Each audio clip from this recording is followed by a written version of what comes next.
ओम नमः शिवाय। शिव क्षेत्र विवेचन।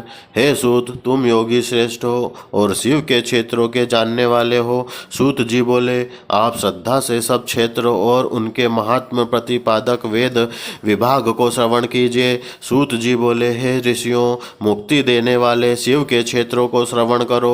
हे महापंडितों, लोक रक्षा के निमित्त उनके महात्म को भी कहते हैं, उनको भी सुनो। यह पृथ्वी 50 करोड़ योजन सेल वन कानन सहित शिव जी की आज्ञा से लोकों को धारण करती है।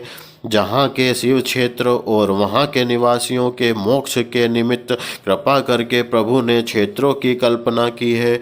ऋषि और देवताओं के परिग्रह से लोक रक्षा के निमित्त जो स्वयंभूत क्षेत्र उत्पन्न हुए हैं, उन तीर्थों और क्षेत्रों में स्नान जप आदि सदा करना चाहिए। ना करने से मनुष्य रोगी दरिद्र होता है और उसे जड़ता की प्राप्ति होती है।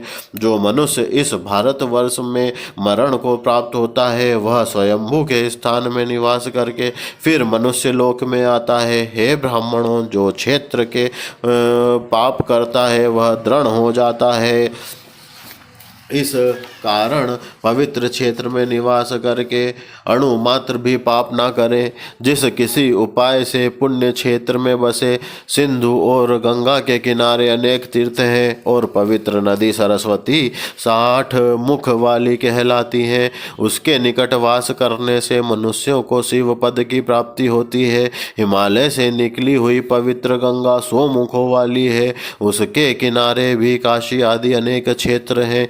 मकर के सूर्य और मकर के बृहस्पति होने में 10 मुख वाला सोनभद्र भी महापवित्र और अभिष्ट का देने वाला है। वहाँ स्नान और उपवास करने से विनायक के पद की प्राप्ति होती है। और नर्मदा नदी महापवित्र और 24 मुख वाली है, उसमें स्नान और उपवास करने से वैष्णव पद की प्राप्ति होती है। तमसा 12 मुखी और रेवा 10 मुखी नदी है। गोदावरी महापवित्र ब्रह्म और गोवध हत्या दूर करने वाली है, यह 21 मुख वाली और रुद्र लोक को देने वाली है। कृष्णा वेणी पवित्र नदी सब पापों को दूर करने वाली है, यह 18 मुख और विष्णु लोक को देने वाली है। तुंगभद्रा 10 मुखी ब्रह्मलोक को देने वाली है। सुवर्ण मुखरी महापवित्र नवमुखी कही गई है। ब्रह्मलोक से च्युत होकर प्राणी इसी स्थान में जन्म लेते हैं। सरस्वती, कन्या, पंपा, सेवत नदी, इनके किनारे निवास करने से इंद्रलोक की प्राप्ति होती है। सह पर्वत से उत्पन्न हुई महापवित्र कावेरी महानदी, यह 27 मुखी महानदी संपूर्ण अभिष्ट देने वाली है। इसके किनारे महापवित्र महापवित्र स्वर्गदाता ब्रह्मा विष्णु के पद के देने वाले हैं। शिव स्थान शिवलोक और संपूर्ण इष्ट की प्राप्ति करने वाले हैं। नैमिषारण्य में ब्रह्मिकाश्रम में मेष के बृहस्पति और मेष के सूर्य में स्नान करना उचित है। सिंधु नदी में सिंह और वृश्चिक में के सूर्य में स्नान करने से और वहाँ तप का पूजन करने से ब्रह्मलोक की प्राप्ति होती है।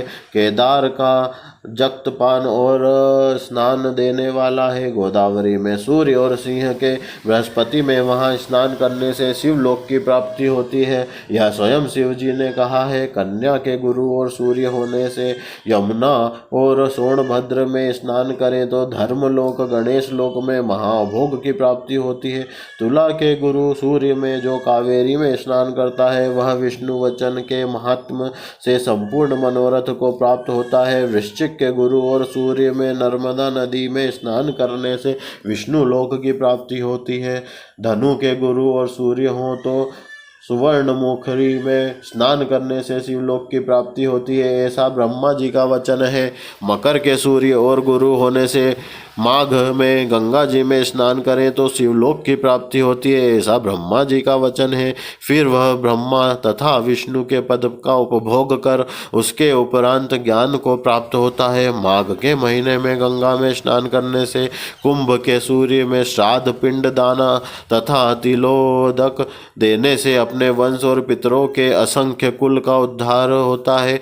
मीन के गुरु और सूर्य होने में, उन पर तीर्थों में उन महीनों में स्नान करने से इंद्र पद की प्राप्ति होती है। गंगा व कावेरी के निकट बुद्धिमान निवास करें तो तत्काल का किया पाप अवश्य नष्ट हो जाता है। रुद्र लोक देने वाले भी अनेक क्षेत्र हैं। ताम्रपत्नी और वेगवती ब्रह्मलोक का फल देने वाली हैं। इनके किनारे स्वर्गदायक बहुत से क्षेत्र हैं और इनके बीच में पुण्यदायक अनेक क्षेत्र हैं। वहाँ निवास कर बुद्धिमान अनेक उनके अनुसार फल पाता है। सदाचार, सद्वत्र और श्रेष्ठ भावना से बुद्धिमान दया युक्त रहे, अन्यथा फल की प्राप्ति नहीं होती। पुण्य क्षेत्र में किए पुण्य अनेक प्रकार से रिद्धि प्रदान करते हैं। इसी प्रकार पुण्य क्षेत्र के निमित्त उतने ही काल तक पुण्य करें तो क्षय हो जाता है, कारण कि पुण्य ही ऐश्वर्य को देने वाला है, तथा कायिक, वाचिक और मानसिक ये पाप उसके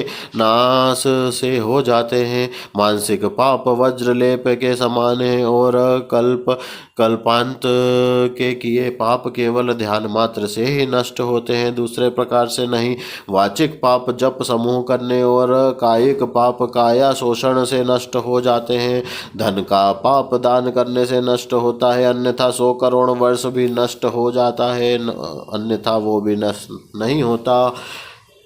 कहीं बढ़े हुए पाप से पुण्य नष्ट हो जाता है। बीज अंश, वृद्धि अंश और भोग अंश यह पुण्य पाप से होता है। बीजांश के से ज्ञान की नश्वरता और पूर्वोक्त प्रकार से वृद्धि होती है। भोगांश का भोग करने से ही नाश होता है और कोटि वेदी पुण्य करने से भी नष्ट नहीं होता।